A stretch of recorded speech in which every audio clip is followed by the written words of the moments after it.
Nul bonheur ne supplante le plaisir immense de vous retrouver. Nous sommes déjà prêts à ouvrir la parenthèse avec vous, madame, monsieur.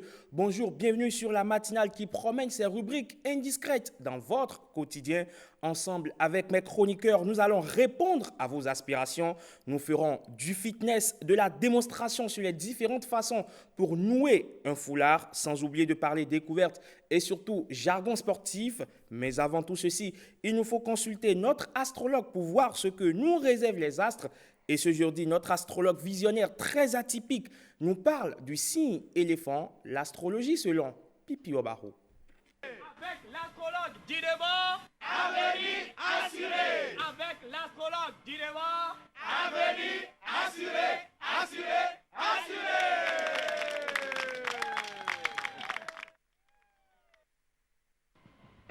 Jean-Pierre.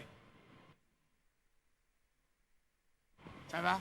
Oui, ça va. Évidemment. Vieux. Assois-toi. Mais dans semaine de même, Eh, le paracoua. semaine de même le Djougou. Ah ouais, toi, on peut faire avec paracoua. Oh, Cho! Il paracoua. Alors, ton radio, man, quoi c'est? Ah. Non, radio, pourquoi tu es bien radio? Ah, il paracoua alors. Allez, ça, coutière française, oh. Eh. On va afficher le tableau du fini. Ah, il paracoua, oui, paracoua. Là, on va à Hamlakon. Ah, il au terrain est dit. En solo Pérou. Soro Pérou, Ah, et Soro Pérou, Soro moro, Pérou. moro fine minablo, Eh, ça minablo te plaît, de. nous, donc. Ah, Mercredi, là, non, non. et que Dion go na jamais. Oh! Go Dion donc Eh, mais vendredi, là, non, mais na les couteaux nous oui. Eh, Le vidéo. ça va? Le gandia. Ah, Ça va. c'est à ton. Gégéré dit. À John de Tobi. Oh. Moi moro pa yo hon ho ai ha lo nu le mo ya. C'est bon ça. Bon, après, donc, on peut nous. Vous êtes Jimmy. Je suis né 5 octobre. 5 octobre. Octobre vient nous. Quoi, bien, et j'ai d'autres jours de fête, J'ai donc au Fodon Kwekwe. Catholique, quoi, mignon. Yeah. Ah mais ça été nous. Ça, c'est voir. Il a été nous. Ah, donc, si votre c'est éléphant. Éléphant nous. Éléphant, nous. Ajinaku. Attends, Eh, nous comptons, non. Tégé tégé. Le filet pour roi, il fallait roi de nous, C'est ça. et après, tu as ça, quand tu es nous délégué. Ah Et donc, comme un maire, après, à ton président, à ton ministre, à ton député. Comme le dos, mais nous verrons mais que les fois, nous fois, Yeah. On go sing le quoi. alors, nous que les fois, Au Khobon ton mi. alors que les fois, bon, nous, bon, que les fois, nous faisons fille famille, on a famille, Agbo, maison Agbo. Assis ne quoi nous là. Parce que les femmes, si ne quoi bif au biche.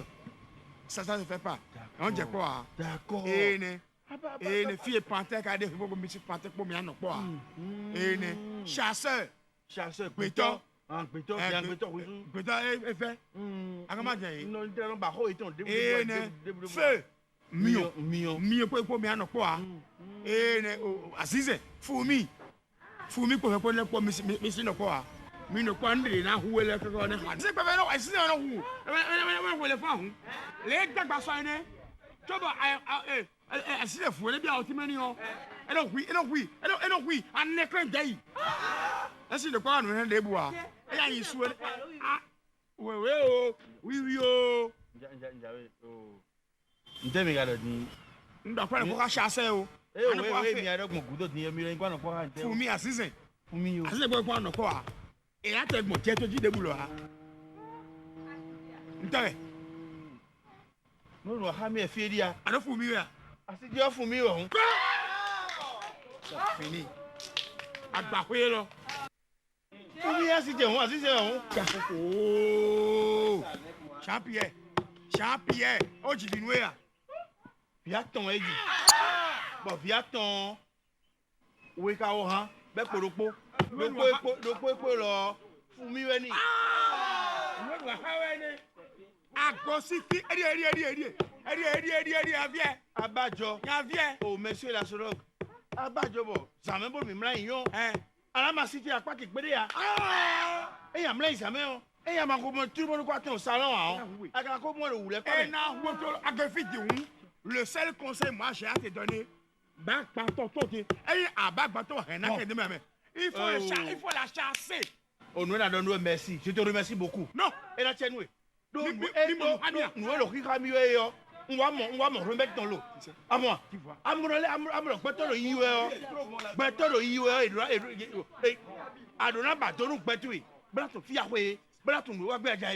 Mais moi, nous sommes des bons, nous blés.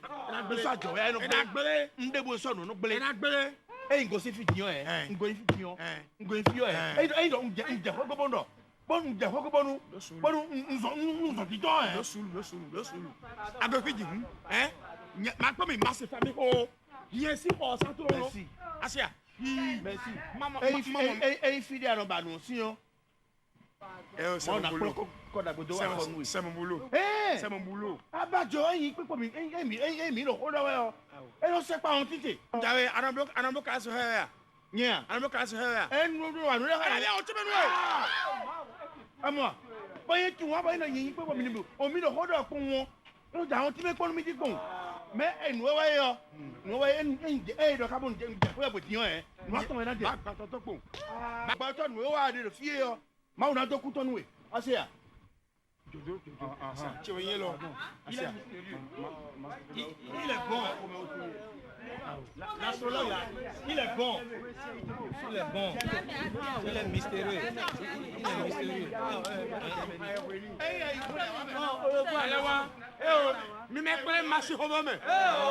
Il faut passer par chambre secrétaire. Mais c'est abonné au corps fini. Ça fait à jeudi. Ça fait à jeudi. L'astrologue là, il est bon.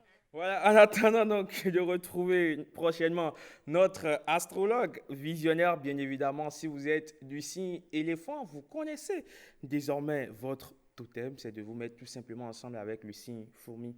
Alors, Mylène Fanou, bonjour. Bonjour Raymond, bonjour à toutes et à tous. Je ne trahis aucun secret en disant que vous êtes éléphante.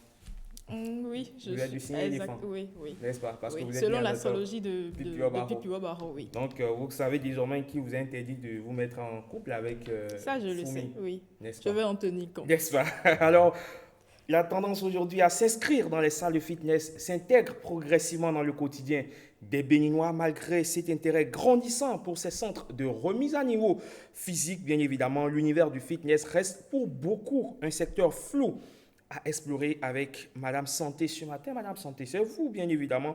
Nous sortirons un peu de l'ignorance, n'est-ce pas? Oui, Armand, hier Mais déjà... avant, on va vous installer avec ceci. Ah oui.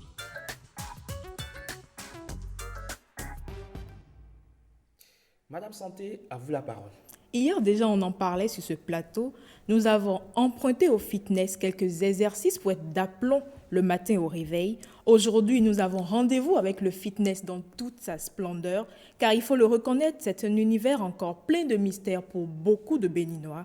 Alors, installez-vous bien, car notre spécialiste, il est là, par la main.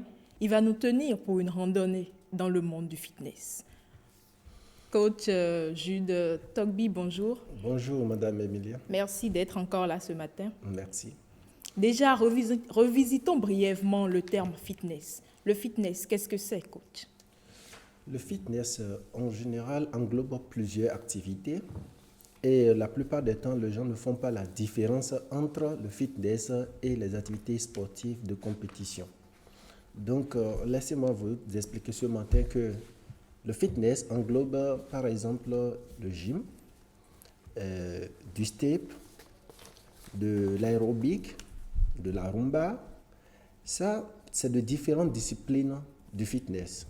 Tandis que le sport que les gens disent habituellement, c'est des sports de compétition, le football, tennis-ball, basketball et ses consorts. Donc aujourd'hui, je pense que pour aller plus vite dans l'explication et pour toucher de doigt, quand nous regardons par exemple les exercices que mes collègues sont en train de faire là, c'est du fitness. Et ce fitness, le cours précisément est basé sur le step. Le step se fait sans des steppers et ça se fait aussi avec des steppers. Donc ce qui est là, c'est du fitness qu'ils font avec du step mais sans stepper. Le step, c'est quoi déjà? C'est des outils d'activité physique qu'on utilise, on monte là-dessus, on descend. Et là, vous allez voir que les pas qu'ils font, c'est tout comme s'ils montent sur quelque chose, ils descendent. En réalité, c'est le stepper qui devait être devant eux. Ils montent, ils descendent et ils font des mouvements combinés. On a Et- l'impression qu'ils dansent aussi. Oui, le fitness est rempli toujours de la danse. Sans ça, ça ne peut pas aller. C'est pourquoi on l'appelle fitness, des mouvements combinés pour l'organisme, pour pouvoir lui donner de muscles, de la souplesse et de l'endurance. Donc, il ne faut pas dire en allant au sport, je vais au sport. Il faut dire Non. je vais faire du fitness. Je vais faire du fitness et tu précises maintenant ta catégorie. Je vais aller faire de la gym, je vais faire de la gymnastique. Vous voyez, gym, c'est différent de gymnastique. Ah bon? Oui, la gym, Jusqu'à récemment, on pensait que gym, c'est l'abréviation de gymnastique. non, non, non, Exactement. non. C'est deux choses différentes. La gymnastique se fait plus avec des barres-fixes, des élastiques, on saute, on va loin, on attrape des choses, on revient. Mais la gym, ça se fait avec des charges, des matériels qui comportent des charges où vous soulevez et ça nous permet de tonifier les muscles. Alors que la gymnastique travaille plus sur le cœur, étant donné que le cœur est un muscle, d'ailleurs. Donc, beaucoup de gens confondent toutes les catégories du fitness. Donc, quand vous voulez aller, il faut préciser le type de fitness que vous voulez aller faire.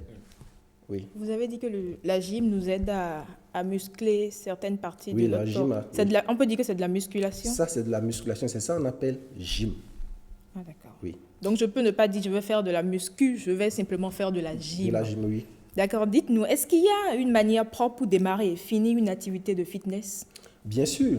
On ne se lève pas pour démarrer une activité de fitness. Il y a des préparatifs et à la fin aussi, il y a des exercices nécessaires qu'il faut faire. Et si je dois donner un exemple typique, pour toute activité physique, il faut toujours démarrer par des mouvements d'étirement, des mouvements de souplesse pour pouvoir commencer tout petitement avec le rythme normal que tu veux commencer. Si tu étais à 10 à l'heure, tu peux commencer à 20, à 30, à 40, à 50 à l'heure. Mais tu ne peux pas commencer du coup et commencer l'endurance, tu risques de craquer. Et pire, à la fin, on dit de reprendre les mêmes exercices que tu avais fait. Et dans ça, souvent, vous allez voir que tous les clubs aujourd'hui, ils finissent avec les exercices d'abdominaux, des exercices de gainage et c'est qu'on sort. Mais en réalité, on ne peut pas faire des abdominaux au niveau de tout le monde. Les abdominaux ne se font pas au niveau de tout le monde parce que chaque silhouette, chaque corpulence a sa méthode propre à lui de pouvoir faire des amplitudes d'abdominaux. Sinon, la plupart des Alors temps... là, on est en train de rentrer dans un langage plutôt technique. Pour le béninois lambda, pour moi, Hermana Megan, je veux faire des abdominaux. Quel type d'abdominaux je dois faire?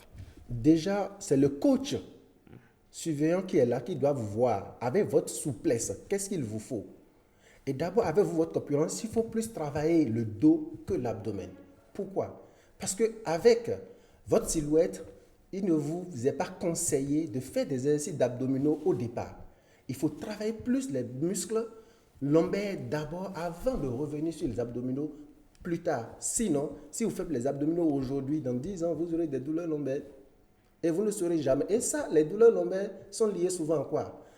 Aux épuisements des cartilages entre les vertèbres. Et là, vous allez développer ce qu'on appelle l'hernie discale.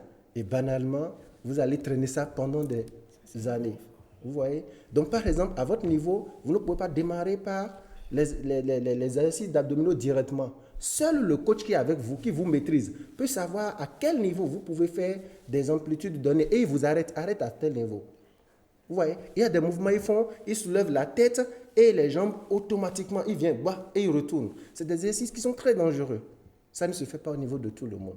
Chaque personne a son niveau de performance. Et c'est compte tenu de ça, on essaie de leur donner ce qu'il faut faire au fur et à mesure. Il faut fonction donc donc de forcément son niveau de performance. consulter un Oui, oui, oui. spécialiste. Oui, il faut un spécialiste Sinon, tout le temps. généralement, quand tu vas dans une salle de gym, déjà, tu ne fais pas d'étirement, on t'envoie directement sur la machine, même quand il y a un coach là. Ce qui n'est pas normal, ce qui n'est pas du tout normal. Il faut nécessairement arriver à la salle de gym. Pourquoi souvent quand on va à la piscine, on vous demande d'aller se doucher d'abord avant de doucher rentrer dans l'eau? Juste parce qu'il y a un accident qui peut se produire à tout moment.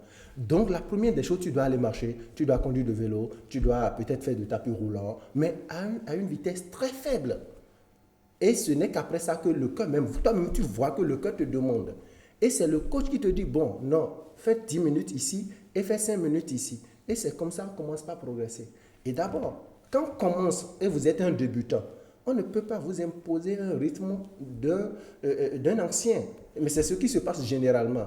Quand tu vas à la salle de gym et que le coach ne te fatigue pas, tu dis non, le coach n'est pas bon.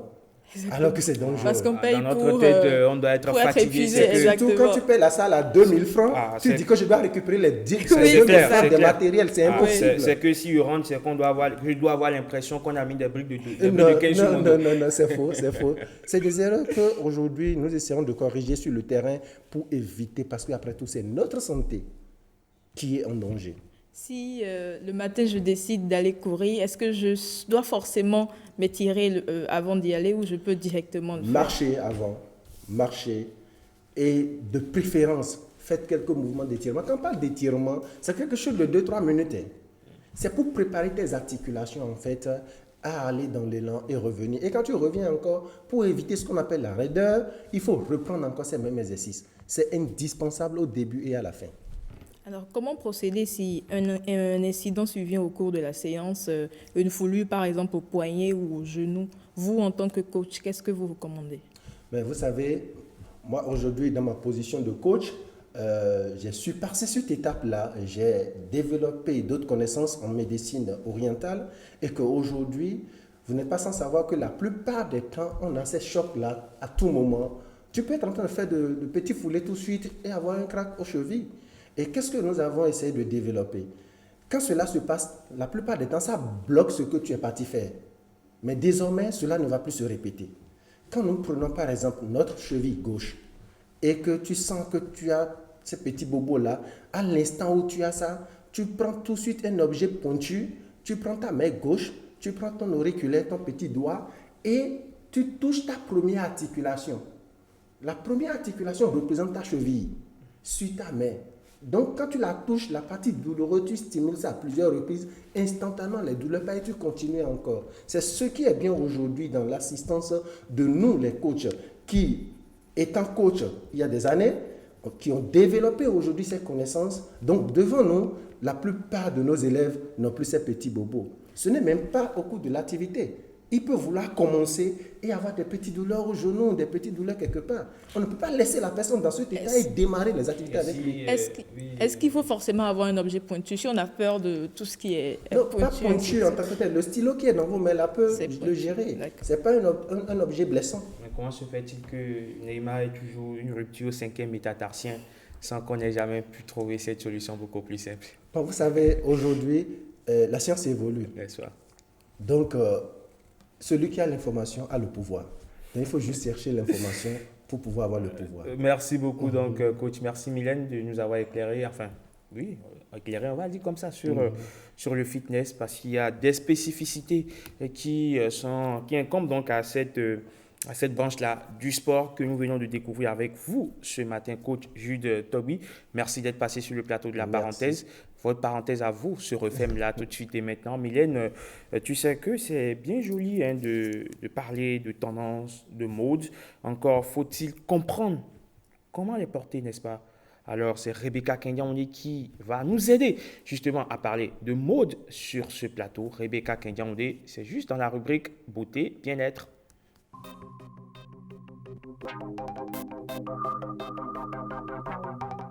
Alors, pas toujours facile de savoir comment nouer le foulard ou comment porter une écharpe. Rebecca Kendiaoundé, bonjour, bienvenue. Bonjour Eman, merci beaucoup. C'est vrai, tout à fait, vous avez raison. Mesdames, Messieurs, bonjour et bienvenue dans votre rubrique Mode, beauté et bien-être. Votre nouveau foulard, vous l'adorez. Hyper tendance, il va avec tout et stylise la moindre de vos tenues. Mais le souci, c'est que vous ne savez pas comment le porter. Vous aimeriez bien le booster un peu, changer de l'éternel. Je l'enroule simplement autour de mon cou. Pour ce 3e numéro, on a décidé de vous parler des foulards, mais surtout de comment nouer rapidement un foulard. Un peu comme ce que vous avez sur la tête, là, ou un peu comme ce que tu as sur la tête, tu veux dire. Oui. Alors, Becca de Jésus, comment nouer le foulard ou l'écharpe? Alors, un foulard ou une écharpe, il existe au moins 25 façons de les nouer et ceci en 5 minutes. On ne va pas pouvoir parler des 25 Absolument, étapes compte oui. tenu du temps Autrement, la parenthèse imparti, va se renfermer mais intégralement sur, on va donner foulard. au moins 10 astuces aux téléspectatrices pour nouer leur foulard. Alors, la première étape, c'est le style africain. Le style africain, pour attacher un foulard, ainsi faire d'abord un chignon, puis attacher le foulard autour de ta tête, de sorte que le nœud soit devant. On a ensuite le ruban large. Le ruban large, c'est un choix universel qui va avec toutes les dames. Pliez le foulard de sorte que vous obteniez un ruban large. Ensuite, l'attacher au niveau de la nuque. Il va très bien avec les coiffures style années 70. On a ensuite le nœud sur le front. Les coiffures utilisant un foulard sont très élégantes, notamment si ces derniers sont attachés avec un petit nœud sur le front. On a le nœud romantique ou fleur, Mylène. Si tu attaches ton foulard ainsi, tu attireras l'attention de tout le monde, surtout si tu choisis un foulard à motif coloré.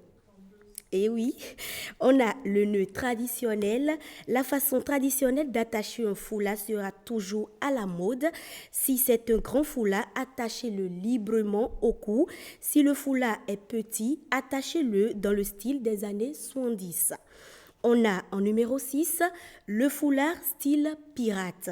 Alors, le foulard style pirate, c'est très simple. Il vous protégera du soleil pendant la saison estivale. En plus, il va très bien avec les lunettes de soleil.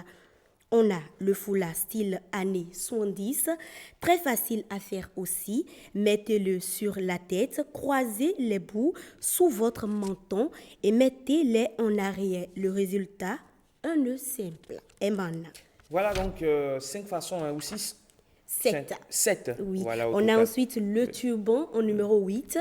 La façon la plus simple de faire un turban, c'est d'utiliser le même principe que lorsque vous enroulez les cheveux dans une serviette après le shampoing. Baissez la tête, enroulez les bouts et attachez le foulard derrière par-dessous. En numéro 9, on a le foulard entremêlé avec une tresse. C'est une façon originale de combiner l'accessoire avec votre coiffure. Elle inclut le foulard dans la tresse. Vous pouvez ne pas attacher la tresse et la passer autour de la tête ou l'attacher avec un nœud au bout. En 10, on a le foulard intégré à une coiffure. Voilà donc 10 façons pour nouer votre foulard. Vous savez déjà l'information, celui qui a l'information a le pouvoir, n'est-ce pas? Alors, sur quoi porter le foulard ou l'écharpe? D'accord. Si porter une écharpe contre le foie s'avère plutôt facile, la porter de manière stylée devient plus compliqué. Idem pour le foulard, qu'il soit en soie, en lime, en coton à motif uni ou avec ou sans pompon. Vous pouvez choisir la façon dont vous allez nouer votre foulard en fonction de votre torpe et de la forme du décolleté que vous portez. Vous pouvez aussi agir en fonction de la veste que vous allez porter, de votre style ou tout simplement de vos goûts. Démonstration en vidéo, regardez.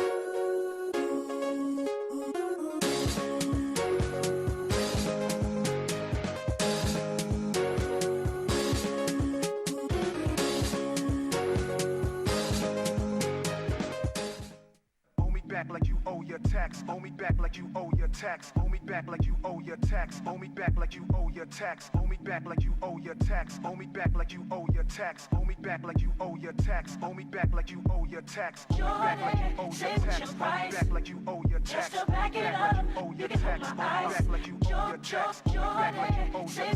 Owe me back like you owe your tax. Owe me back like you owe your tax. Owe me back like you owe your tax. Owe me back like you owe your tax. Owe me back like you owe your tax. Owe me back like you owe your tax. Back it up, back it up, back it up, back it up. Back like you owe your tax. Back like you owe your tax.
Voilà, donc Rebecca, on a essayé de suivre donc, notre enseignante, nos enseignantes qui nous apprenaient comment nouer nos foulards. Mais moi, j'ai une petite question. Je suis à moto, je fais tout ça et puis je mets sur la tête, je place mon casque comment? Bon, ce sera un peu difficile pour vous de mettre votre foulard et en même temps le casque. Peut-être une fois arrivé à destination, vous enlevez le casque et vous mettez maintenant le foulard. Vous mettez maintenant le foulard. Dis-moi, les noms viennent d'où? Parce que là, j'ai cru entendre foulard africain. Oui. Alors, le foulard africain, vous voyez, déjà en Afrique, on aime les cheveux nappies. Alors, quand on fait les cheveux nappies, on enroule souvent au milieu de la tête. Donc, on a l'habitude de prendre de petits foulards. On enroule juste, on fait un nœud papillon devant et puis on peut sortir. Donc, du coup, l'idée est venue de là. On a dit, c'est un foulard traditionnel africain. Le foulard turban. Oui. Ça se fait ça s'utilise quand on vient de passer le shampoing dans les cheveux. Oui. Généralement, nous, on va chez la coiffeuse, on se nettoie les cheveux, on se nettoie la tête et puis on met juste une serviette, c'est tout. Voilà, tout à fait. Vous voyez, même quand on va chez nos coiffeuses et après le shampoing, il y a des serviettes. Elles nous donnent des serviettes qu'on enroule autour de la tête. Mais là, on ne peut pas sortir avec le foulard turban. Vous mettez de sorte que... Tout comme si vous venez de quitter la douche, hein, mais vous sortez avec. Vous comprenez, c'est la différence. Le foulard sera mouillé, légèrement mouillé? Non, pas légèrement mouillé. En fait, c'est une manière de légèrement dire... trempé. Ouais, c'est encore mieux. C'est une manière de dire que pour comparer à la sortie de la douche, quand on met une serviette autour de la tête et tout, c'est juste une manière, une comparaison. Comme tout. Et ce que tu as là, c'est quel type déjà? Enroulé autour de la tête. Enroulé autour de la tête. Oui. Alors, enroulé en football, ça veut dire autre chose carrément. Hein. Je suis Ça a sûre. l'air d'être un style musulman. La texture du foulard, la manière dont tu l'as enroulé et tout, c'est bien joli. Vous l'aimez? Oui. Merci beaucoup. Et Emma? Je l'aime bien aussi, je l'aime bien. Je crois vrai? que, bien sûr, je l'aime très bien. Merci. Mylène m'envoie un sourire à quoi, mais je ne sais pas de quoi elle veut parler. D'accord, donc vous êtes très jolie, avec. Merci beaucoup. Emma. Donc voilà. Merci donc à toi, Rebecca, pour ta si brillante chronique sur les foulards. Toute la communauté des femmes te dit merci. Elle passe par ma voix, bien évidemment, comme tous les matins, pour te dire merci. Voilà qu'on a fait du fitness, on a noué nos foulards sur la tête parce que là, maintenant, on va se rendre au stade. Et la seule personne qui nous aide fondamentalement sur ce plateau, c'est Bruno Swali.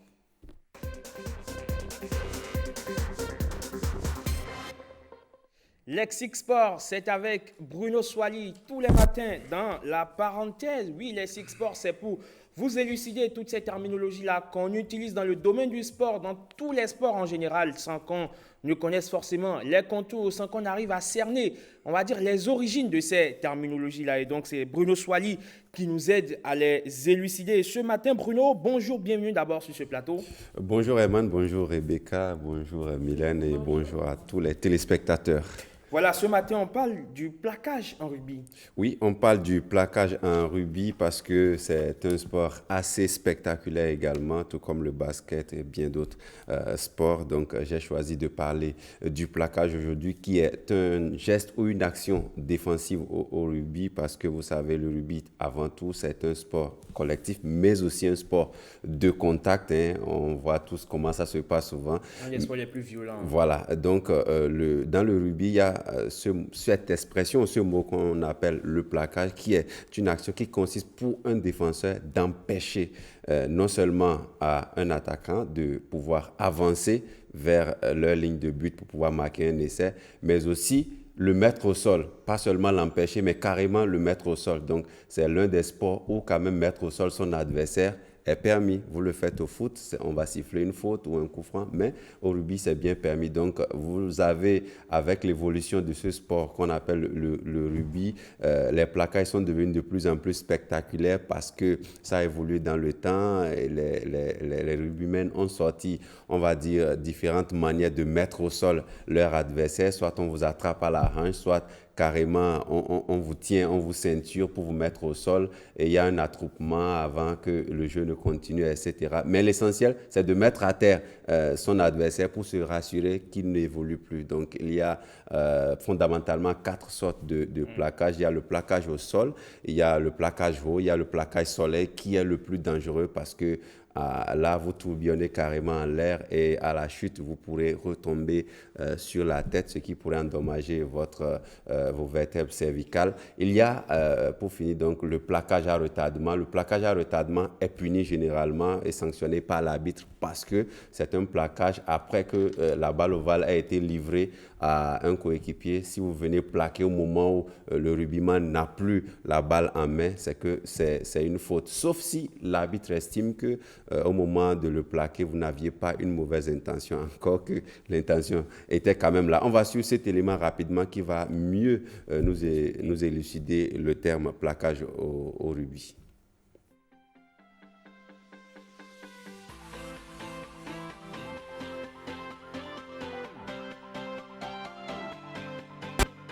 Le vocabulaire du rugby est étrangement riche de synonymes pour un geste pourtant basique. Cartouche, caramel, poinceau, arrêt buffet, bouchon.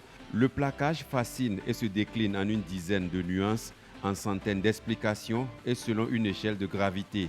À l'image de tout le reste dans le rugby, le plaquage en lui-même a changé, mais son objectif est resté le même, ne pas laisser l'adversaire vous franchir. Et si ce commentaire n'est pas fait pour pointer du doigt le méchant rugby moderne ou remettre en cause les qualités des joueurs, la mutation du plaquage en est l'intérêt. Au rugby à 15, un plaquage est une action qui consiste à mettre un adversaire au sol en l'attrapant avec les bras. Le joueur plaqué est ainsi tenu et pas libre de ses mouvements. Il existe plusieurs types de plaquage. Le plaquage au sol est le plus populaire.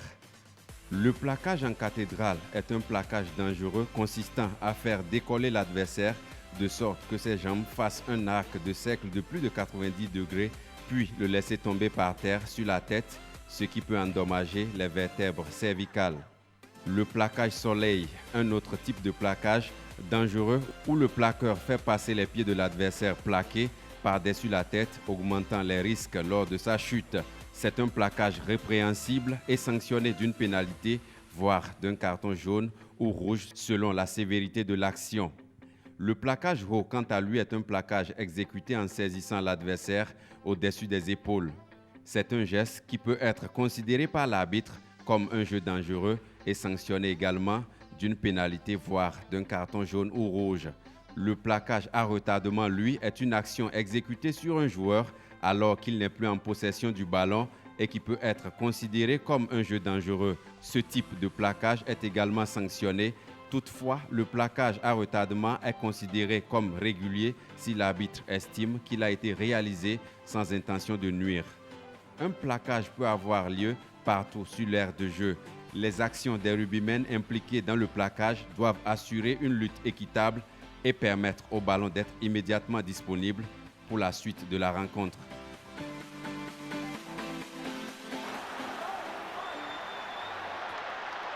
A lot more open last week. Right old scrap this week. And Wales.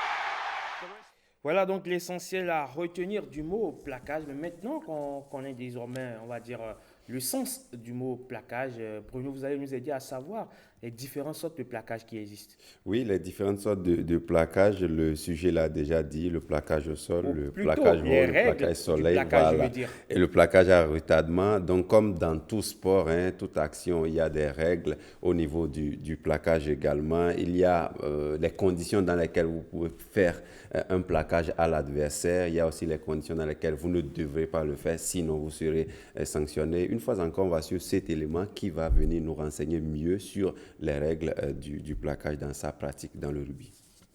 Aujourd'hui, je vais vous parler des règles du plaquage au rugby. Le plaquage, c'est l'arme du défenseur pour empêcher l'attaquant d'avancer avec le ballon. Vous n'imaginez pas le nombre de règles auxquelles il faut penser avant de se lancer. Le plaquage est valide quand le plaqueur enlace puis accompagne le plaqué au sol. Après, il doit s'écarter rapidement. Pas de plaquage sans les bras. Sinon, ça s'appelle une percussion et ça peut être dangereux. Le plaquage se fait en dessous des épaules. Au-dessus, c'est une cravate et ça peut être dangereux aussi. Et attention, faut pas plaquer un joueur sans ballon. C'est bon, on a compris. Voici une pratique dangereuse et interdite, le plaquage cathédral. Il y a 3 étapes. Soulèvement, rotation et planté. Dans ce mouvement, le bassin du plaqué passe au-dessus de ses épaules. Si la tête ou les épaules touchent le sol en premier, carton rouge garanti. Voilà pour les règles de base. Bien sûr, quelques feintes sont tolérées. Les Irlandais adorent cette pratique. Ils plaquent l'attaquant à 2, le soulèvent et lui bloquent le ballon. Le joueur est coffré. Du coup, l'arbitre annonce le maul. Comme le plaqué n'arrive plus à jouer le ballon, l'arbitre peut en attribuer la possession à l'équipe adverse en ordonnant une mêlée. Chez les jeunes et les amateurs, le rugby c'est plutôt tranquille. Au niveau pro par contre, les gabarits sont plus gros et le jeu plus rapide et plus violent. Le nombre d'accidents graves augmente depuis quelques années.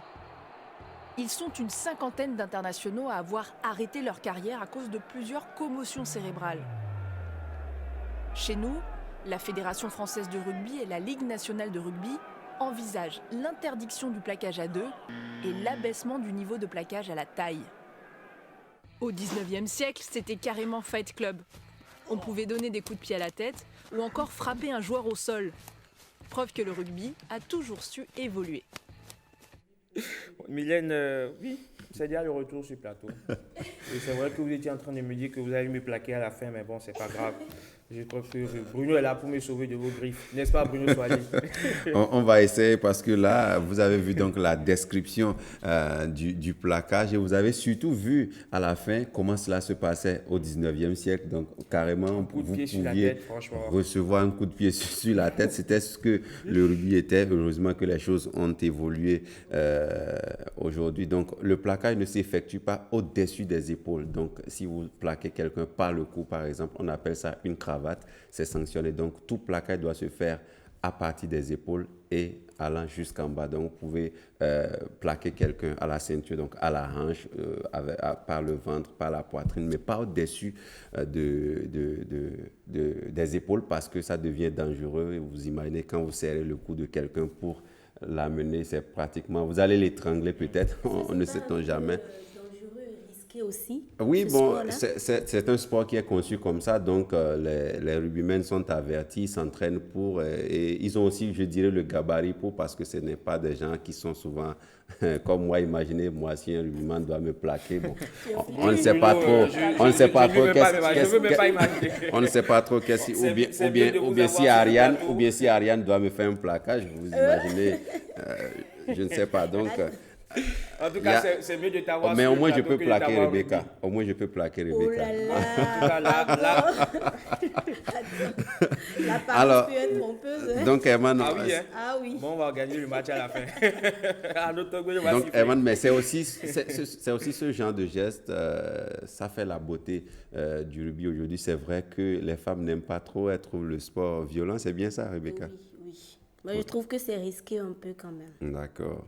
Il n'a pas tort non plus parce que c'est risqué, effectivement. Le top 14, il y a beaucoup de commotions cérébrales. Beaucoup de commotions. Il y a des plaquages. Voilà, et il y a eu pas mal de décès. Il y a eu des moments, ça, c'est des pages sombres du rugby, mais on ne peut pas regarder ça pour ne pas continuer ce sport. Bien voilà. sûr, je pense que ça peut être une raison fondamentale. Non, mais il y a des gens Donc, qui sont voilà. Parce que passionnés. déjà, c'est pareil, le foot américain, mais au moins là, il se protège. Je trouve que c'est très dangereux. Oui, mais C'est c'est ça même aussi pas qui fait, agréable. c'est ça aussi pardon, qui fait la beauté du sport aussi.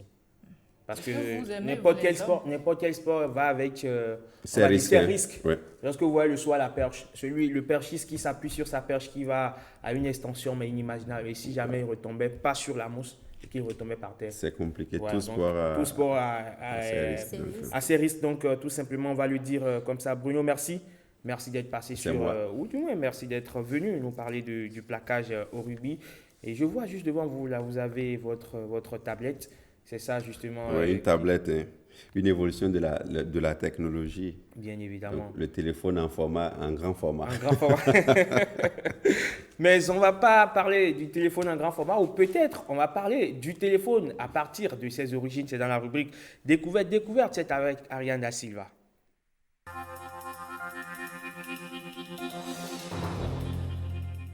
Ariane Da Silva qui s'installe sur le plateau de la parenthèse. Le téléphone portable coûtait sans doute une fortune dans le temps. Ariane Da Silva, bien évidemment, le téléphone portable, également appelé téléphone cellulaire, a révolutionné le quotidien de la plupart des êtres humains. Il est devenu aujourd'hui un outil indispensable de communication. Aujourd'hui, vous nous proposez de découvrir l'histoire et les évolutions de cette invention qu'est le téléphone portable. Herman, dites-moi bonjour. Bonjour Ariane et merci d'être venu sur le plateau de la parenthèse. Bonjour Herman, bonjour Mylène, bonjour Bruno, bonjour Rebecca et bonjour. Bon, ben c'est bien possible ça. C'était même la raison fondamentale parce que voilà, pour parler du téléphone, il fallait bien que j'utilise le téléphone pour lui envoyer bonjour. Alors aujourd'hui, on n'arrive plus à nous passer de nos téléphones. Le téléphone est devenu un outil indispensable. Je sais que Mylène, c'est 24 heures sur 24, 7 jours sur 7. Même sous la douche, elle a son téléphone portable. Franchement, quoi. Alors, le téléphone portable est un objet né de l'association de plusieurs technologies. Les origines de cette innovation remontent à la technologie radio qui a été développée à partir des années 1940. Les téléphones portables utilisaient des ondes électromagnétiques. L'on attribue l'invention de cet appareil mobile au docteur Martin Cooper, alors directeur de la recherche et du développement chez Motorola. Il serait la première personne à avoir passé un appel sur un téléphone cellulaire en avril 1973. Oh, qu'est-ce qui arrive à ma voix? J'arrive pas à comprendre là. Oui, vous avez un petit chat dans la gorge. On dirait. On va lui donner un coup de patte violent. On va lui faire un plaquage. Un plaquage. Il a pourtant fallu attendre encore plusieurs années pour que le téléphone soit suffisamment miniaturisé pour pouvoir être qualifié de portable. Et c'est en 1983 que Motorola a lancé aux États-Unis le premier véritable téléphone portable. Cet appareil extrêmement léger à l'époque a nécessité 15 années de développement avec l'aide du docteur Martin Cooper et plus de $100 millions de recherche de façon générale. Voilà, donc Ariane, le téléphone portable coûtait sans doute une fortune dans le temps, n'est-ce pas? Alors, ce n'est qu'au début des années 1990 que les téléphones cellulaires sont devenus assez petits et accessibles aux consommateurs grâce au progrès de la technologie, des batteries et de la puce informatique. Ces téléphones mobiles utilisaient notamment la norme GSM établie en 1982 par la Conférence des administrations européennes des postes et télécommunications. Après, on a eu des téléphones portables avec pas mal d'innovations technologiques. Des téléphones qui permettent par exemple d'envoyer des SMS, mais aussi des images, des sons et des vidéos. Les téléphones portables permettent aussi de lire désormais et de rédiger des emails, naviguer sur Internet, photographier et enregistrer des vidéos, écouter de la musique ou encore regarder la télévision. Aujourd'hui, nos téléphones portables nous offrent encore plus de fonctionnalités comme la géolocalisation. Ils sont même devenus des porte-monnaies électroniques. Aujourd'hui, vous savez, toute notre vie est sur notre téléphone et vous ne direz pas le contraire, Man. Parce que pour vous réveiller le matin, il faut régler votre téléphone. Votre téléphone est devenu votre horloge, votre montre, votre agenda. Pour faire même des affaires, pour faire du commerce, des gens utilisent leur téléphone. Oui, pourquoi? Pour les hommes aussi. Pour les hommes Pourquoi ce regard? Oui, mais il m'a coupé. Bruno risque de vous faire un plaquage. Non, mais vous n'oserez pas. Non. Alors, aujourd'hui, avec son téléphone portable, on peut aussi se distraire, jouer des jeux et tout. Mais n'oubliez pas, le téléphone portable a des inconvénients.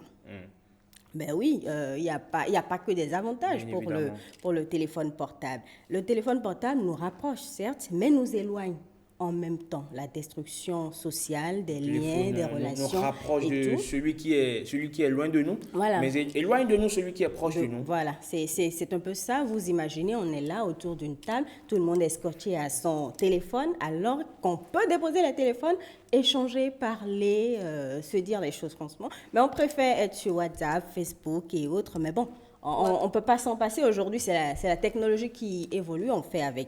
Alors, il y a même des experts qui disent que les téléphones portables ont des inconvénients pour notre santé, pour notre cerveau, etc. Et peut-être que Mylène nous fera un sujet en santé là-dessus. Nous ne sommes pas des spécialistes ici. Sûr, oui. Et voilà, vous savez tout sur le téléphone. Voilà, on sait désormais tout sur le téléphone portable. Ou presque tout. Ou presque tout, si vous voulez, depuis ses origines jusqu'aujourd'hui. Bruno Swali, je me rappelle même jusqu'au début des années 2000, hein, celui qui a le téléphone aussi au Bénin, il est fort. Hein.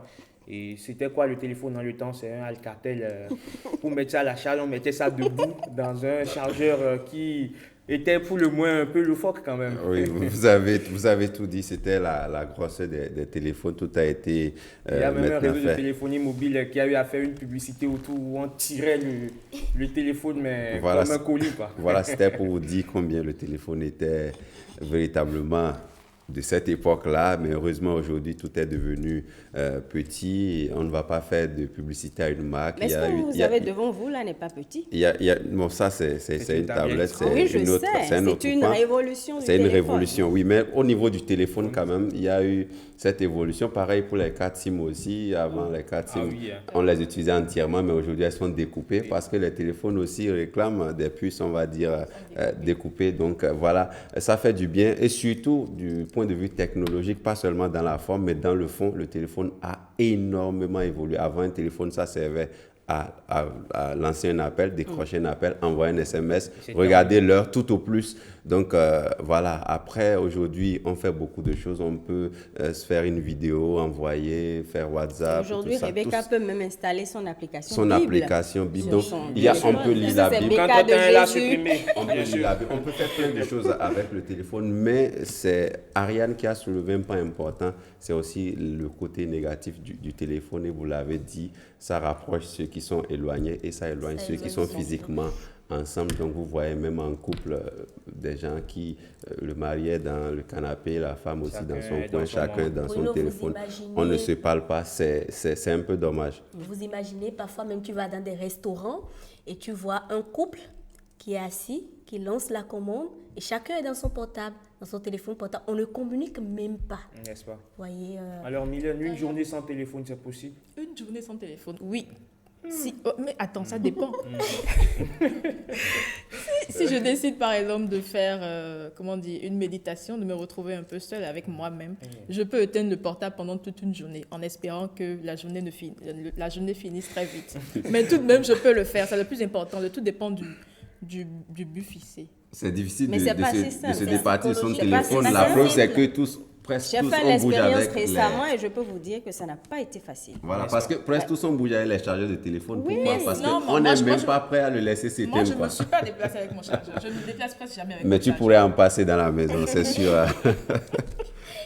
Alors, Ariane, merci pour cette brillante chronique sur le téléphone. C'est moi qui vous Parce remercie. que c'est fondamental aujourd'hui, même si ça pose des problèmes, d'énormes problèmes sociaux. Il y en a même qui ont pu trouver une solution pour les fêtes entre amis. Généralement, on organise une fête, on se dit il faut qu'on se retrouve pour faire la fête. Mais c'est qu'une fois arrivé sur place, on est là à tripoter son téléphone, on ne fait plus réellement la fête. Ouais. Et quelle solution ils ont trouvé? C'est qu'ils viennent avec une bassine. Tout le monde le monde dépose dépose le son téléphone. Le premier qui décroche son téléphone assure l'addition. Ah, ça c'est pas meilleur. C'est vraiment original. Donc si on a donc une fête en famille ou un truc comme C'est ça, on peut-être peut, ce que nous allons faire tout à l'heure, juste après l'émission. qui n'est-ce sait? pas? Ou peut-être celui qui va perdre le quiz, parce qu'il y a le quiz, chers Oh, amis. vous et votre quiz. Bien sûr, Ça. bien sûr, bien sûr. Vous allez tout à l'heure vous débarrasser de tout document compromettant.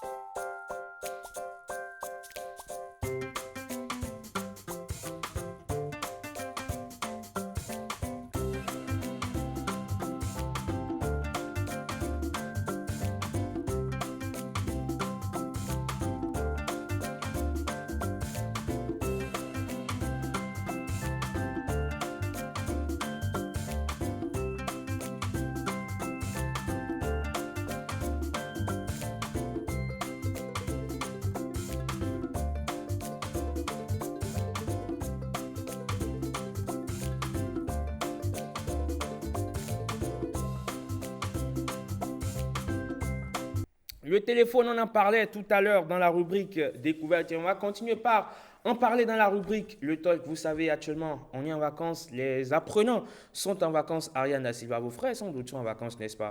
Ils sont tous en vacances. Et où est-ce qu'ils sont en train de passer leurs vacances? À la maison. À la maison ici à Cotonou. Oui. Alors, il y a une habitude qu'on a commencé par perdre ici au Bénin et partout en Afrique. C'est que pendant les vacances, on n'amène plus les enfants au village, n'est-ce pas, Rebecca? Oui. Alors que pendant le temps, on allait au village, on allait rester auprès des grands-parents, on saclait la terre. Vous allez au village, vous? Bien évidemment. Mais on ne dirait pas. Hein? Je connais très bien. Je connais par cœur, on va dire quoi je connais très bien le repère de mon village. C'est vrai. C'est pas bien loin de la ville non plus, donc bah, combien si. de minutes de Cotonou? Bah si, c'est quasiment à 2 heures de route de Cotonou. Seulement. Ouais, c'est pas de ma faute. Hein. Alors, on va parler donc de vacances au village. Est-ce toujours une réalité? Si oui, comment? Donc, ces jeunes-là arrivent à vivre loin de la ville, sans électricité, sans téléphone portable, sans télévision. Ce reportage nous renseigne davantage.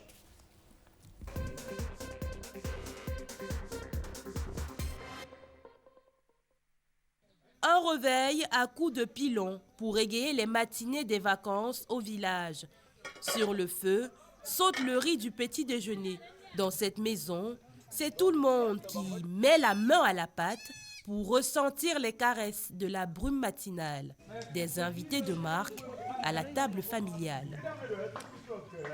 Ventre plein, les portes des champs peuvent s'ouvrir. La terre de Nkolobang a les empreintes de toutes ces générations. Pour les travaux du champ, ils m'aident beaucoup. Parce que quand ils viennent ensemble, on fait plus qu'une seule.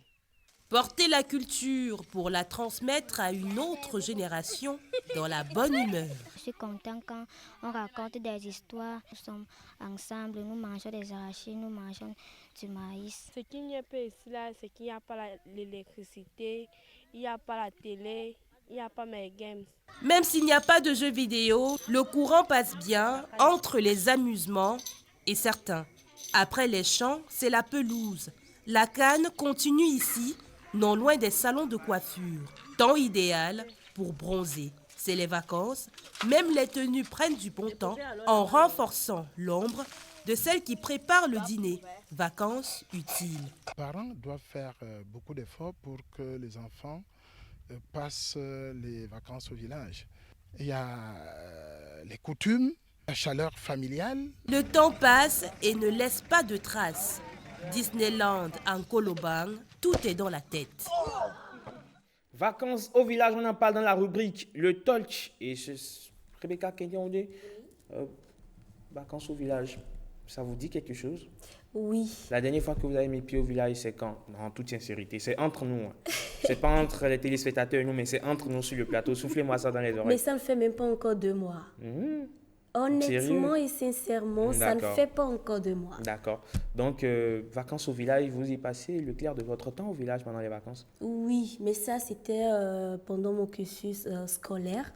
J'étais au village et c'est notre père qui l'a initié à la maison.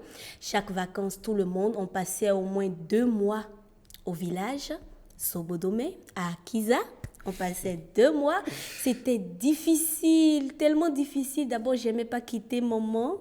Donc, c'était tellement difficile. Une fois là-bas, il y avait ces activités que je ne maîtrisais pas. Mais il fallait le faire parce que tu es avec grand-maman, tu avais tes oncles, tes tantes. Il faut les aider à la cuisine. Il faut aller au champ aussi. Non, mais c'est difficile, je vous le dis. Mais ça forme aussi. Vous allez au champ à l'époque? Oui, à l'époque. Laissez-moi toucher votre paume de main.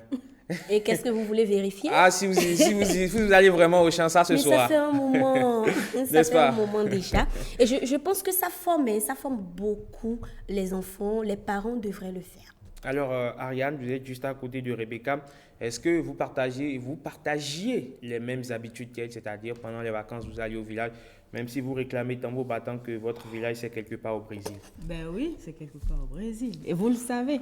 Vous voyez que ce n'est pas normal, c'est quelque part au Brésil, donc vous ne Mais connaissez j'ai même un pas la autre place. village au Bénin, rassurez-vous. Vous en avez plusieurs. Oui, j'en ai plusieurs, moi je suis heureuse. Alors, mon village n'est pas très loin d'ici, mais pour être honnête, je n'ai pas l'habitude, moi, d'aller au village. Quand vous me voyez, moi, à Ouida, c'est peut-être pour des fêtes en famille, c'est pour des trucs comme ça. Mais j'ai vécu au village. J'ai vécu au village en ce sens que mon papa faisait un boulot où il fallait beaucoup se déplacer. Donc, j'ai beaucoup fait le tour du Bénin. Je suis restée dans des villages, je suis allée à l'école dans des villages, j'ai mangé dans des villages, j'ai fonctionné un peu comme les gens du village. Je n'avais pas trop le choix. Vous imaginez, il y avait des villages, par exemple, où vous ne trouvez même pas de la tomate pour cuisiner. Vous faites comment? Vous vous débrouillez. Vous êtes obligé d'inventer. Voilà. Donc, du coup, vous êtes obligé de vous débrouiller comme vous pouvez, quoi. Et je pense que tout ça, ça contribue à la formation. Moi, je me rappelle à l'école, enfin, dans ces villages-là, on nous demandait à la rentrée, par exemple, vous venez avec des roues pour sacler l'école. Je le faisais aussi. Il fallait me voir la tâche dans le temps. N'est-ce pas? Ben oui, j'étais toute petite, toute mince et tout, mais je me débrouillais quand même. Tout à l'heure, à la descente du plateau, on va vous trouver un domaine juste je à côté sais. de l'UFB. On vous remet une roue. Et je pense que, pour être honnête, je pense que ça forme d'aller au village.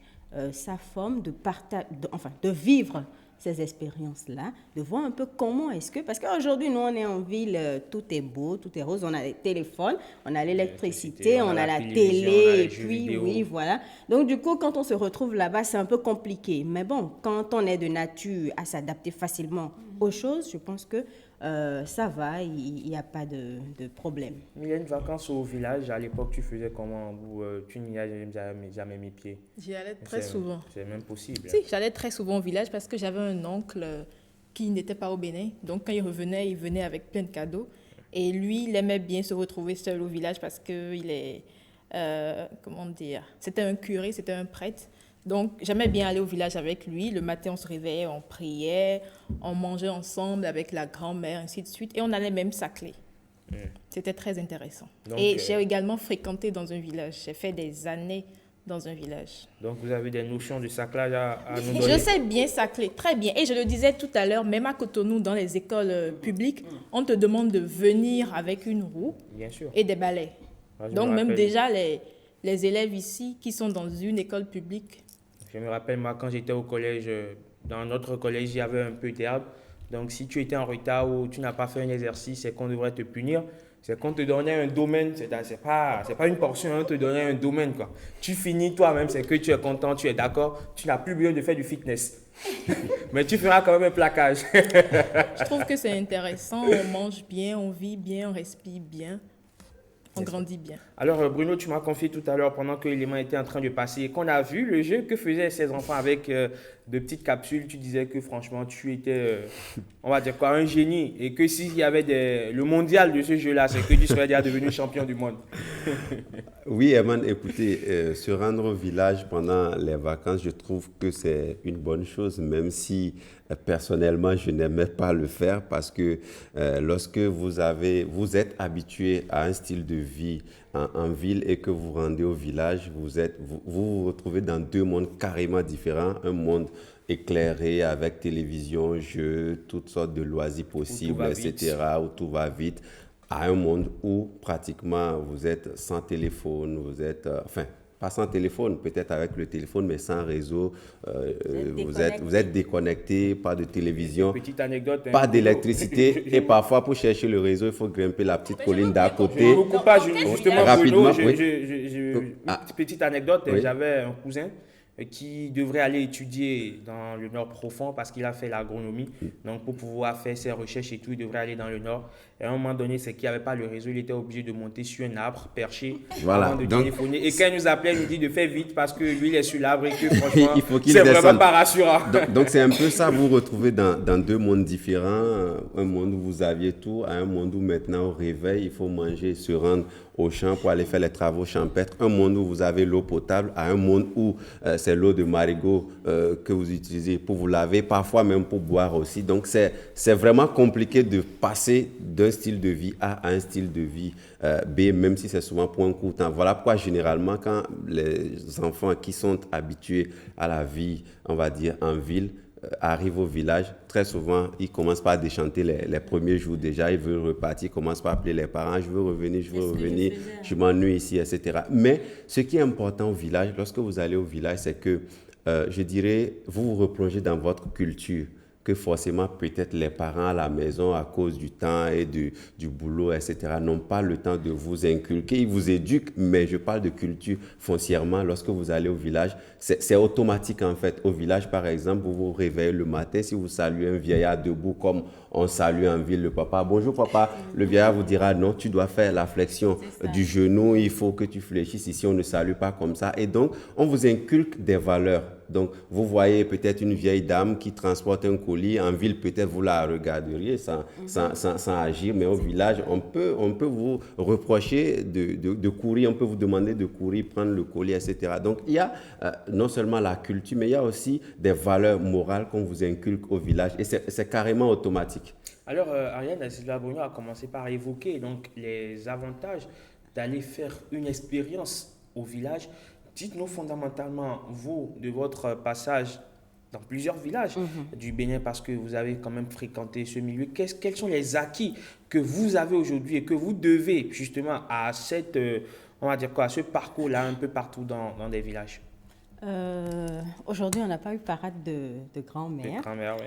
Mais il y avait quand même ce moment où on se réunissait tous autour de la lanterne pour écouter des histoires. Histoire de grand-père. Histoire de grand-père. Et de ces histoires, on tirait beaucoup de leçons. Et je pense que c'est à notre actif. Ce sont en fait des avantages qu'on peut tirer de la vie au village. Parce qu'en ville, combien de personnes réunissent leurs enfants pour leur dire, mais venez, je vais vous raconter des histoires et tout. Ce n'est qu'au village qu'on peut faire ça. Et quand vous voyez un peu comment est-ce que les gens fonctionnent au village, Bruno le disait, quand vous voyez une grande personne le matin, ce n'est pas de la même façon que vous saluez cette personne-là au village, que vous saluez la personne en ville. En ville, bon, écoutez, bonjour papa, vous allez bien? Mais au village, il faut. On lui lance un bonjour quelconque. Bonjour comme ça. Il y a même des villages dans lesquels, si vous ne savez pas faire, mais le jeune, il va totalement en bas. C'est-à-dire qu'il est pratiquement à terre pour saluer une grande personne. Il atterrit comme un avion. Vous pouvez faire le tour du voisinage et saluer pratiquement le voisinage. Et mais par c'est contre, le savoir-vivre quand vous vous ensemble. réveillez, parfois, il y a même des gens, quand ils voient leurs voisins, ils les saluent. Ils s'en foutent, hein, c'est-à-dire... Ils s'adaptent au style de vie occidental. Occidental. Je veux bien comprendre un truc.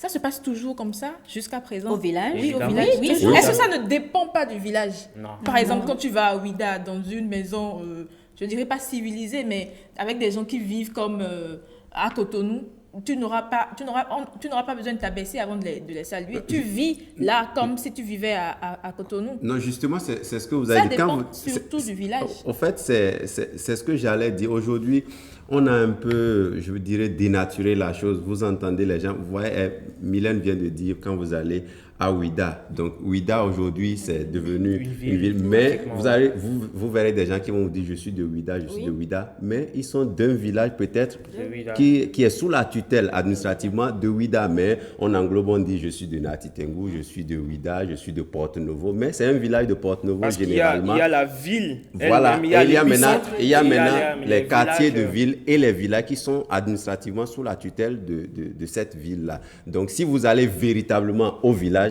il n'y a rien à faire. On va vous inculquer ça. On s'en fout si vous avez quitté Paris. Vous allez fléchir pour saluer les gens. Vous allez prendre les habitudes du village. Et c'est aussi village, important. On marche beaucoup, on fait beaucoup de sport. Et On surtout, fait beaucoup de vélo également. On mange Donc, je bio pense aussi. On mange bio. On mange voilà. bio aussi. Et Donc, surtout, quand la salutation fait au moins 10 minutes. Oui, oui. C'est-à-dire, rien que pour la salutation, Parce c'est on qu'on va demande demander, tout. On et demande papa, tout. et maman, et l'arrière-grand-père, et votre neveu, et votre cousin, et les Vous avez enfants, bien dormi, et tel. Le village est quand même un milieu social vraiment extraordinaire et très bon Et au village, on à est expérimenter. solidaire. Et surtout, la hiérarchie sociale est respectée. Il n'y a rien à faire. Ouais. Il peut ne rien avoir. Si c'est votre aîné, c'est que c'est votre aîné et vous lui devez respect. Respect absolu. Donc, Rebecca, vous me devez respect. Mais je vous On est à respecte. Cotonou. Hein. Et en plus, on est à Cotonou, Rebecca voilà. vous dira qu'on est à Oui, mais qu'est-ce qui peut, chers amis, chers collègues, qu'est-ce qui peut aujourd'hui expliquer la réticence des jeunes aujourd'hui à aller au village? Bruno?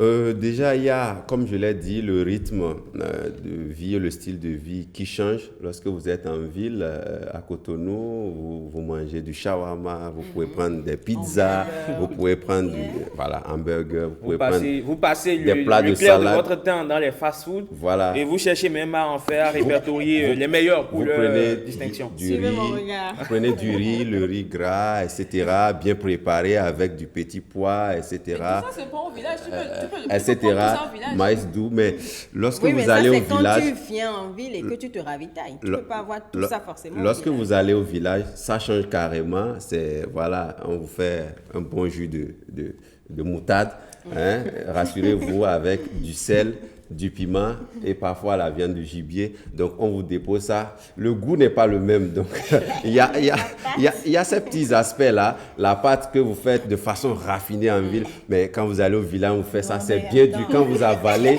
la première fois, franchement... Cette chose dont vous parlez hier, là, Bruno, la sauce pimentée. Voilà, la sauce pimentée. Il y a de ces sauces-là qu'on vous fait. Et tout le monde fait quoi? Non, après, non. la minute. C'est la file d'attente au niveau des toilettes, etc. Non, mais c'est pour dire que le changement, franchement, du style de vie dérange beaucoup les gens et les commodités qu'on a en ville, on ne les a pas.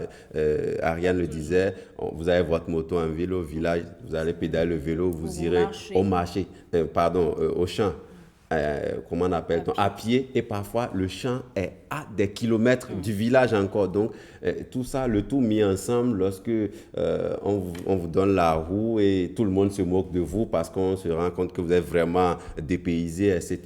Donc, c'est difficile de s'adapter à ce style de vie. Il faut vraiment peut-être avoir vécu un peu au village pour que lorsque vous repartiez, vous puissiez rapidement vous adapter. Parce que ce n'est jamais facile, mais c'est important quand même d'y faire un tour. Je pense quand même qu'il faut qu'on essaye de s'adapter. Oui. Parce qu'au-delà de tout, ce sont nos traditions, c'est notre culture, ce sont nos origines. On n'aura pas d'autres origines ailleurs. Ici, c'est chez nous. Donc, on doit tout faire pour s'adapter à notre culture, en réalité. Qui a beaucoup de richesses que nous ignorons parfois. Alors, Mylène, il y a aujourd'hui qu'il y a certains jeunes qui ne veulent pas aller au village. Est-ce que c'est fondamentalement de leur faute ou la responsabilité incombe aux parents? Déjà, il faut parler des parents. Il faut que les parents aient eux-mêmes l'habitude d'aller au village. C'est en allant au village qu'ils pourront amener les enfants à aller au village, à aimer aller au village. Donc, ils ne peuvent pas se lever comme ça du jour au lendemain et dire... vas-y, va rester au village, va passer tes vacances au village, l'enfant dira non parce que l'enfant n'est pas habitué au village. Il faut que l'enfant déjà prenne plaisir à aller au village en compagnie des parents. Rebecca, il y a même certains parents, Milena a commencé par l'évoquer, qui ne connaissent même pas leur village, ce n'est pas scandaleux. Ils comprennent même pas leur langue. Ils n'ont jamais mis pied dans leur village. Raison évoquée, ils ont peur. Ils ont peur des traditions, la sorcellerie, arriver là-bas. On m'a déjà vu, je suis venue avec un véhicule ou bien un costume comme Bruno. On a des peur. préjugés. On a des préjugés, on a peur d'aller. Donc du coup, on n'envoie pas ses enfants. Réussi dans la famille. Voilà, et il y a les regards qui sont tournés, vers moi. Donc, on a peur d'y aller soi-même. Pourquoi envoyer ses enfants? Il y a des parents qui ne le font pas du tout. Tu vois des enfants, aujourd'hui, tu leur demandes, tu viens d'où? De quel village? Ils ne savent pas. Je viens de Cotonou. Mais si, où précisément, ils ne savent pas. Ils en sont fiers. Je veux même pas savoir qu'est-ce que je vais en faire. Exactement, Mylène. Ils en sont fiers, ils ne veulent pas. Et je pense que là, c'est la faute aux parents. C'est aux parents de dire aux enfants, allons au village. Moi, c'est en cela que je remercie toujours mes parents. Et on a même des réunions familiales. Chaque année, on est au village. C'est même 6 mois, hein, on est au village. Et je fais même partie du comité d'organisation. Ça va vous paraître bizarre, mais c'est ça. Il faut aussi souligner le manque de temps. Des parents? Oui, il y a certainement des parents qui veulent bien le faire, mais ils n'ont pas le temps. Non, mais le temps ne devrait pas être... Vu la distance, quelqu'un qui est peut-être de Nati, qui vit à Cotonou, un week-end ne suffit pas pour... Il peut partir en plus, un vendredi. Quand vous travaillez dans le même domaine, que nous, par exemple... Oui, vous n'avez pas le temps. Vous n'avez pas le temps. Même le week-end, on est au boulot. Mais ça peut se planifier. Il faut donc profiter du congé administratif. Voilà, peut-être. Ça peut se planifier... Parce qu'il y en a qui prennent leur congé administratif, qui préfèrent aller dans d'autres pays alors qu'ils n'ont pas fini de découvrir les richesses culturelles de leur pays. Ce qui est intéressant au village aussi, c'est qu'en allant, vous partez avec tout l'arsenal, avec vos habits, vos beaux vêtements, mais quand vous allez là-bas, vous vous rendez compte que ça ne sert à rien parce que vous allez vous habiller pour aller où tout le monde est au village, tout le monde est en style Destroy, version village.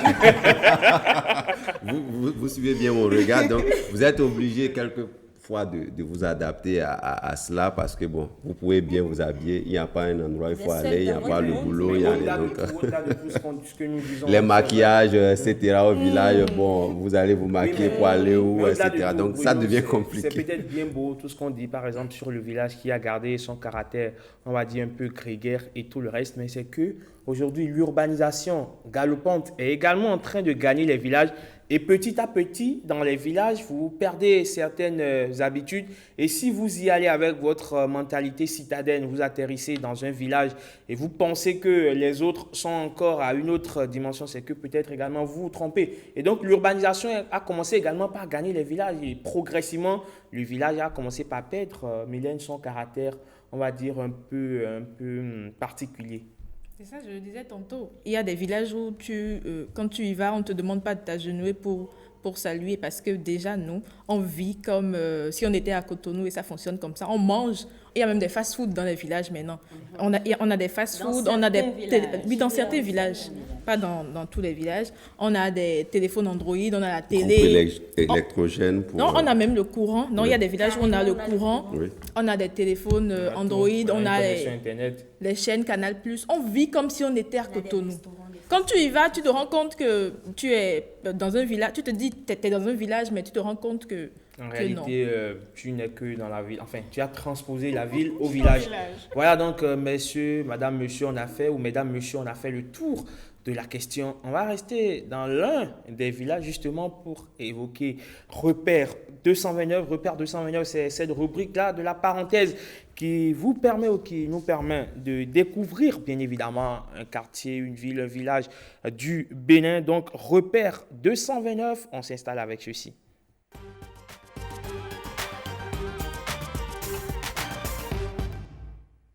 Et Repère 229 aujourd'hui s'intéresse à Nati Tengou, Bruno Soali. Nati Tengu, oui, c'est une ville dont beaucoup entendent parler généralement. Le béninois a fait on va dire, de sortir l'abréviation. On parle de Nati. Mais la cité des Nanto. La cité des Nanto, voilà. On donc, va suivre cet élément. Nati Tengu, oui. On va suivre cet élément qui nous renseigne davantage. Ça a été réalisé en collaboration avec nos collègues de la Radio Nationale. Nati Tengu, une des plus grandes villes du Nord Bénin, située dans une vallée au pied de la chaîne de l'Atakora. La chaîne de l'Atakora culmine en 641 mètres d'altitude. Cette ville couvre une superficie de 3045 km², soit une superficie de 12,8% de la superficie totale du département de l'Atakora.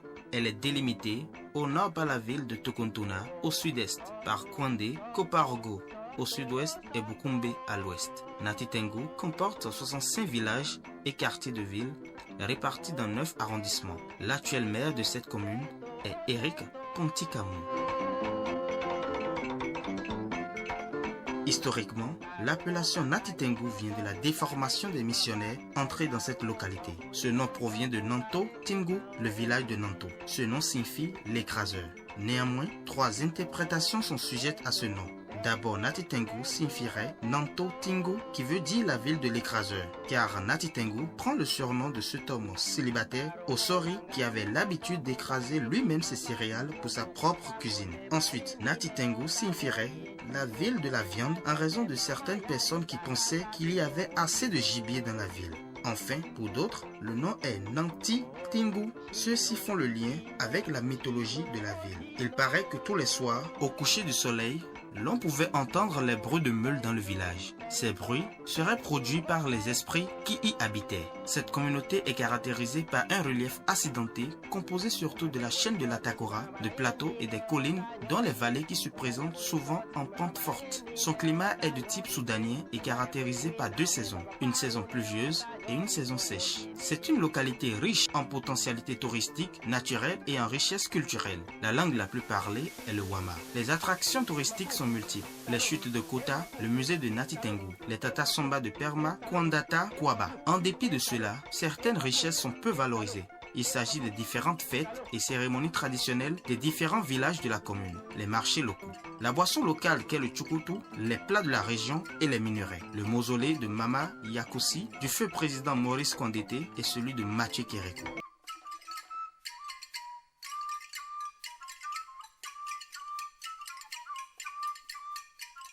Si un jour vous venez à Nati Tengu, demandez le cabaret le plus proche pour boire du vrai chocoto et passer par les chutes de Kota pour la pause.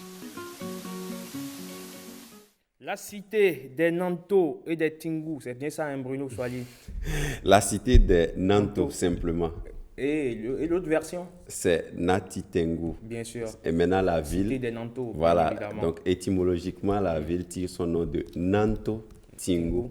Nanto Tingu. Tingu, c'est en langue Wama. C'est une langue parlée à Nati Tengu. Tingu veut dire ville ou bien village. Donc, quand on dit Tingu, ça veut dire chez toi en fait. Donc, Nanto, ça signifie l'écraseur, en langue Wama toujours. Donc, l'histoire relate que cet homme dont le nom signifie l'écraseur serait un chasseur qui s'est le premier installé dans, on va dire, la ville de Nati Tengu, qui n'était pas une ville en son temps, mais qui regorgeait énormément de gibier. C'était une zone reconnue pour, bonne pour la chasse. Et donc, ce chasseur s'est installé et c'est lui donc qui a développé les premiers hameaux de ce village-là où il a été rejoint plus tard. Donc, on a tout fait, puisqu'il a été le premier habitant de par son activité de chasse, on a tout fait d'appeler la ville Nanto Tingu, signifiant chez l'écraseur, donc le village de l'écraseur, parce que c'était le nom du premier à s'installer là. Et je rappelle que c'est en langue Wama. Il y a une autre histoire également qui relate en réalité qu'il ne s'agit pas du premier à s'installer qu'on appelait Nanto, mais que c'était plutôt Nantu Tingu. Nantu Tingu. Donc c'est différent de Nanto Tingu qui est propre à la première histoire. Donc la deuxième histoire est que on appelait Nantu Tingu parce que Nantu en langue Wama toujours veut dire la viande. Donc on appelait Tingu le village ou la ville. Donc Nantu Tingu pour dire l'endroit ou bien le pays de la viande, si je peux m'exprimer ainsi, ou bien la zone où il y avait de la viande à foison. Où il y a du gibier. Mais quand vous, on va dire, quand vous fusionnez ces deux histoires, c'est qu'il y a un dénominateur commun, c'est que c'était une zone où il y avait du gibier. Et donc, c'est probable que ça ait attiré un chasseur tout naturellement. Donc, Nanto, Tingu, et avec la colonisation et autres, lorsqu'il fallait maintenant sortir les papiers administratifs, on a dit Nati Tengu, qu'on appelle aujourd'hui Nati. Donc, voilà un peu l'histoire du nom de la ville de Nati Tengu. Je vois mieux pourquoi ceux de Nati adorent la viande, parce que j'en connais qui adorent la viande. Voilà, c'est cela. Mylène m'a confié qu'elle aime bien Nati et qu'elle aime bien les gens de Nati. Oui, bien sûr. Donc, elle aime la ville et ses habitants. Et Nati Tengu, justement, beaucoup ne savent pas, beaucoup se demandent les habitants de Nati, comment on les appelle. On les appelle les Natayais. Natayais, N-A-T-A-Y-A-I-S.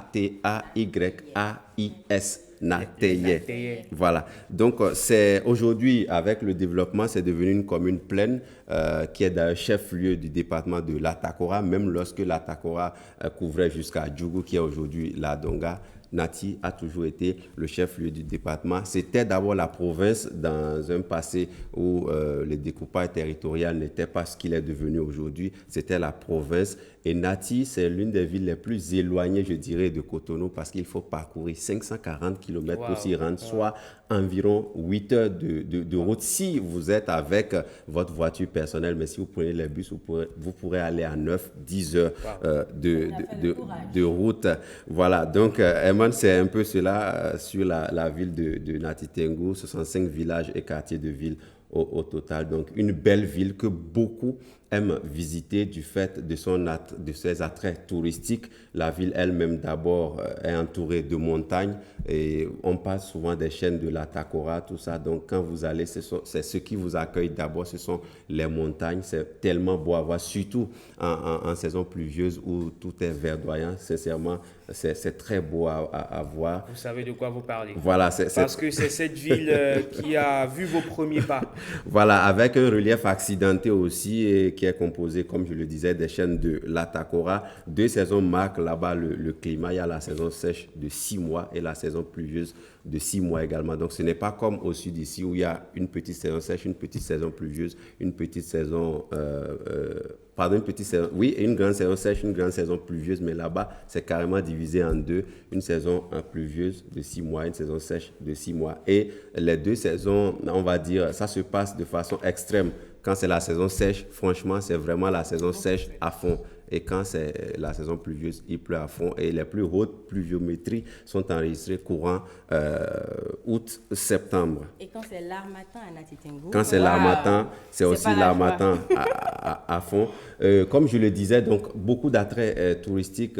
Si vous allez à Nati ou si on demandait qu'est-ce qui peut justifier ou qu'est-ce qui peut me pousser à visiter Nati, c'est que en allant là-bas, vous pouvez visiter beaucoup de choses en dehors, comme je le disais, de la nature qui est belle avec les chaînes de montagnes. Vous avez aussi des chutes de Kota où vous pourrez aller visiter. C'est des sites qui attirent des milliers de Français par an. Vous avez également le musée de Nati Tengu. Nati Tengu compte en son sein un musée historique où vous pouvez aller découvrir des objets utilisés par exemple par Kaba, l'un des, on va dire, résistants, des héros et des résistants face à l'invasion coloniale. Vous avez également les Tata Somba, c'est cette architecture-là propre au peuple Betan-Maribé où tout est fait avec, on va dire, des matériaux purement traditionnels, du mur jusqu'à la toiture, et parfois même il y a des tatas qui sont faites à étage. Donc vous vous demandez avec l'échelle, l'escalier qui vous permet d'accéder par exemple à la dalle, c'est une échelle. Tout ça c'est vraiment beau, il n'y a vraiment rien de moderne dedans. Il y a également rapidement les objets d'art, il y a les marchés, vous pouvez découvrir le tchoukoutou aussi qui est une boisson locale à Nati Tengu. Le mausolée de Mathieu Kérékou, le mausolée du président à Kouandété, tellement de personnalités qui sont originaires de cette ville-là. Il y a aussi la stèle de Kaba et bien d'autres choses encore. Le temps ne nous permet pas. C'est pour vous dire qu'on ne finira jamais de parler de Nati Tengu.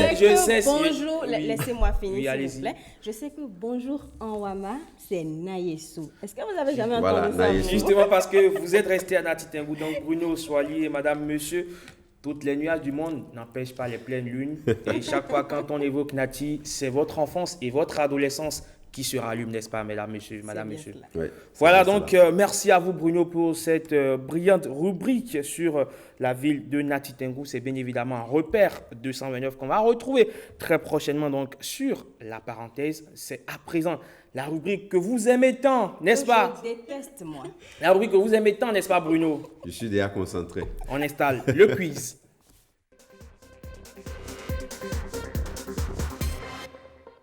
Cinq questions pour déterminer l'équipe championne de ce jour. Bien évidemment, madame, monsieur ou mesdames, messieurs, débarrassez-vous de tout document compromettant.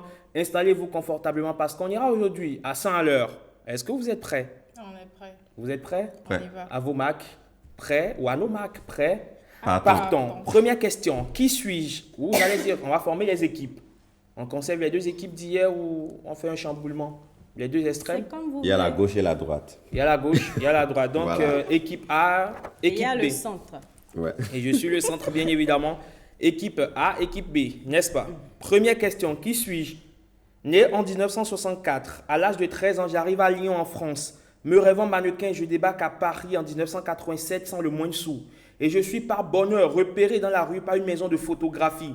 Après avoir enchaîné les shootings, je déménage à Los Angeles en 90. Et Dis-moi Oussou. Dis-moi Oussou.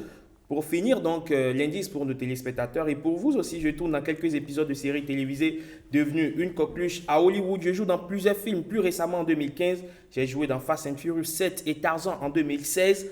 D'origine béninoise, mon prénom en langue locale signifie vendredi. Je suis bien évidemment Dimon Oussou. Deuxième question. Concentrez-vous, madame. Vous concentrez-vous, mesdames. Ça fait 1-0 pour l'équipe A. Qui suis-je? Fils d'un ouvrier des chemins de fer. J'ai gravi les échelons jusqu'à devenir numéro 2 d'une des plus vieilles institutions religieuses au monde. Je demeure un des plus éminents Africains dans l'histoire de la hiérarchie à la curie romaine. J'ai été le premier cardinal à avoir atteint les plus hautes sphères de responsabilité. Bernadette. Cardinal Bernardin Ganti. Merci Rebecca. Un point pour l'équipe B. Je finis donc l'indice. D'ailleurs, j'ai été un des cardinaux, toute origine confondue, à avoir eu autant de responsabilités par 2 fois lors des conclaves. Mon nom a même été cité comme papabile avec de réelles chances d'être élu pape. D'abord pour succéder à Paul VI, puis pour remplacer Jean-Paul Ier. Mon nom a été attribué à l'aéroport de Cotonou pour me rendre hommage après mon décès. Je suis cardinal Bernardin Ganti. Troisième question. Question musique à présent. Concentrez-vous. Je suis le fruit de l'union entre 2 parents artistes traditionnels. Mon père, musicien, et ma mère, chanteuse, artiste, musicien, chanteur et compositeur hors pair. Je continue de faire bouger plusieurs générations au rythme de mes mélodies aussi envoûtantes, les unes que les autres. Très attaché à la tradition, j'en suis d'ailleurs un fervent défenseur et promoteur à travers ma musique et mes différentes chansons et compositions. On me surnomme l'homme orchestre en raison de mon habileté à parfaitement... Sabouran Danielou, on me surnomme l'homme orchestre en raison de mon habileté à parfaitement jouer et chanter plusieurs instruments. Je suis une icône de la musique béninoise. Je suis Sabouran Danielou. 2 points pour l'équipe B. Troisième question. Je vis le jour le 21 décembre 1949 dans ce qui était encore la colonie de Haute-Volta, village de Yatenga, Peul par mon père et Mossi par ma mère. Je garde l'empreinte d'un milieu familial profondément imprégné à la fois des valeurs militaires et de religiosité chrétienne. Thomas Sankara, chef de file des jeunes officiers qui s'emparent des rênes de l'État. Dans la nuit du 4 août 83, je deviens très vite une icône de la révolution au Burkina Faso et une figure anti-impérialiste. Je suis assassiné à l'âge de 37 ans dans des conditions qui demeurent jusqu'aujourd'hui non élucidées. Je suis Thomas Sankara. Dernière question pour départager les deux équipes. Madame, vous avez perdu hier, n'est-ce pas? On est à 2 buts partout. Rassurez-vous et tenez-vous tranquille. On va finir sur cette dernière question. Je suis un poète, dramaturge et romancier français, né le 26 février 1802 à Besançon et mort le 28 février 1885 à Paris. Je suis considéré comme l'un des plus importants écrivains de langue française. Je suis aussi une personnalité politique et un intellectuel engagé qui a joué un rôle majeur dans l'histoire du 19e siècle. Mon célèbre ouvrage Les Misérables rencontre un grand succès populaire. Je suis auteur de la citation Victor Hugo, je suis auteur de la citation. Chaque enfant qu'on enseigne est un homme qu'on gagne. gagne. Et vous êtes une femme qu'on gagne sur ce plateau. 3 points pour l'équipe. Et merci à vous, mesdames.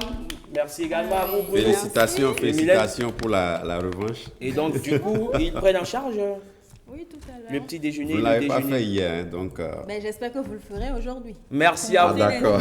Merci.